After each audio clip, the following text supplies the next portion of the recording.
भारतीय जनता पार्टी के national president Shri JP Nadda ji, देश के गृह मंत्री श्री अमित शाह जी, उनका तहे दिल से धन्यवाद करता हूं जिन्होंने अभी मुझे पार्टी में ज्वाइन कराया, मुझे स्नेह दिया। और मेरे पार्टी के अति वरिष्ठ साथी जो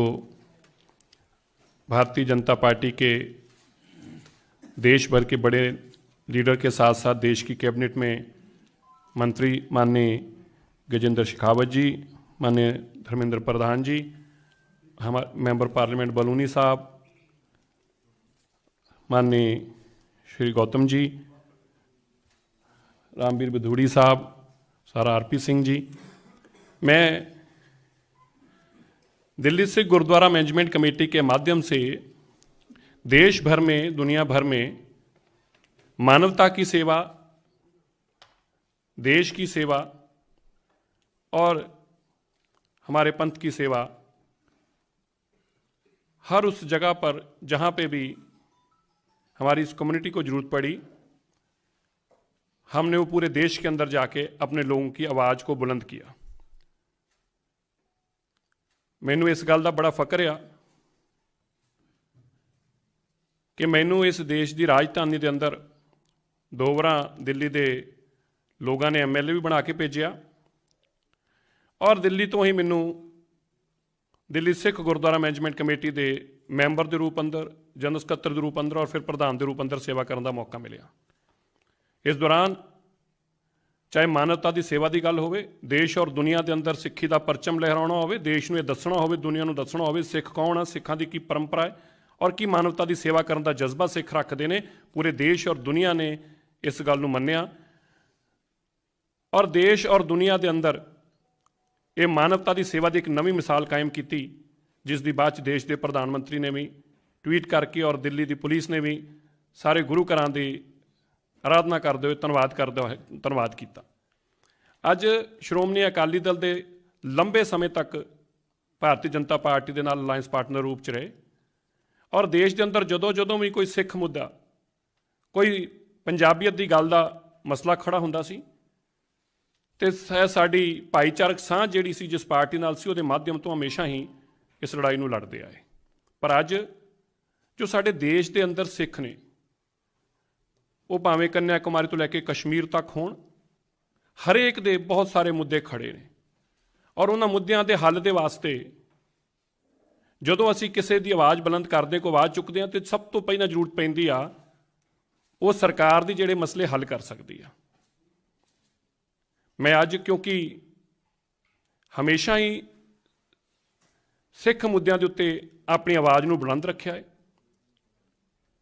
मैं जदों देश के गृह मंत्री श्री अमित शाह जी नूं देश भर के सिखां के कुछ मसलों के उत्ते गलबात की, मैनूं इस गल की बड़ी प्रसन्नता हुई, बड़ी खुशी हुई कि ना केवल उन्होंने बल्कि उन्होंने देश के प्रधानमंत्री नाल भी गल करा के इस गल नूं कहा कि मैं ये सारे मसले असीं हल करना चाहुंदे हां। असीं चाहुंदे हां कि जिहड़ी साडी सब तो देश का गौरवमयी कौम है सिख कौम, जिस दे उत्ते पूरी दुनिया नूं माण आ, सानूं भी माण आ, इन्हां दा हर मसला हल होना चाहिए। और मैं अज सब तो पहला दिल्ली सिख गुरुद्वारा मैनेजमेंट कमेटी तो अपने आप नूं मुक्त किया क्योंकि उत्थे भी मैनूं बहुत माण मिलिया और मैं नहीं चाहुंदा सी कि संदेश ये जाए कि शायद दिल्ली सिख गुरुद्वारा मैनेजमेंट कमेटी की प्रधानगी बचाने लिए या कुर्सियां बचाने वास्ते मैं ये पार्टी को ज्वाइन कर रहा, पर मैं समर्पित होकर अपनी कौम के पिछे, अपनी कम्युनिटी की गल वास्ते, क्योंकि देश के अंदर 70 साल तो जोड़े मुद्दे अज भी खड़े ने, भावें वो डोंगमार गुरुद्वारा सिक्के मंदिर होवे, भावें वो शिलोंग के सिखां का मसला होवे या श्रीनगर के कश्मीर के जम्मू कश्मीर के सिखां का मसला होवे जिथे उन्होंने अज तक नौकरियां च रिजर्वेशन नहीं मिले, उन्होंने हक नहीं मिले, या मध्य प्रदेश के अंदर सिकली कर सिखां का मसला होवे या आसाम के आसामी सिखां का मसला होवे या गुरु तेग बहादुर साहब जी महाराज और गुरु नानक देव पातशाह जी के वड्डे समागम करके देश और दुनिया को उन्हों की सोच और उन्हों दी मानवता के प्रति सेवावां की जानकारी देनी होवे। मैं ये सारियां गल्लां और मैं खास तौर पर अज गल जरूर होर याद कराउणा चाहुंदा, जदों मैं इन्हां सारियां गल्लां दे नाल साडी कौम के वास्ते अगे वधण वास्ते शिक्षा बहुत जरूरी आ। जो मैं देश के प्रधानमंत्री जी ने और गृह मंत्री जी ने एक गल कही, 70 साल हो गए